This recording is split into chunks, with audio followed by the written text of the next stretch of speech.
sabi ko, hala, ito na ba yung sinasabi nilang tornado? I was a bit scared nga po kasi may dumaan pong motor dyan. Akala ko, sabi ko na baka igupin na yung motor, pero hindi naman pala. Hindi naman siya dumaan sa mismong yung umiikot na dust.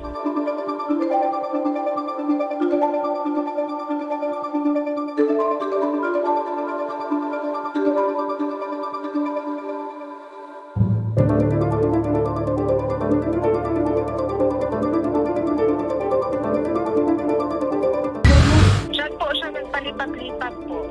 Parang kasi umuurong siya mga ilang seconds lang nawawala. And then mga little later na naman, mga ilang bumabalik. Pero yun lang yung panghuli kong video na very short lang. Yun na yung last. Hindi na siya umuulit.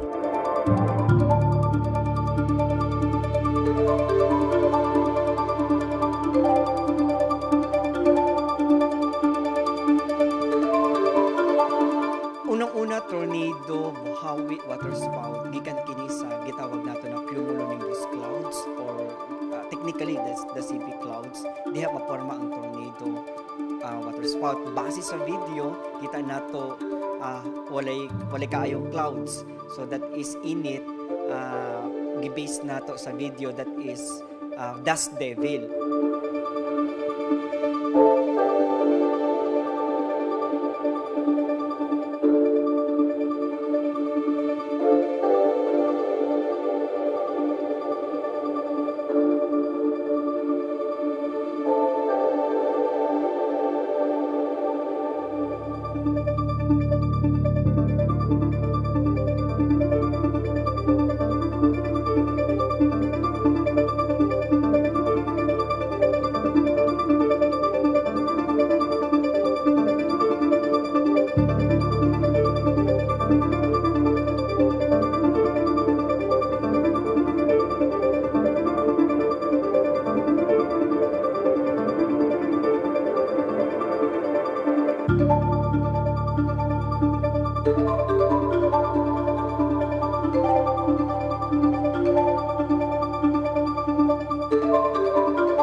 Mas maayo palayo siya kasi delikado gihapon base sa atong na research na information can cause also minor damage.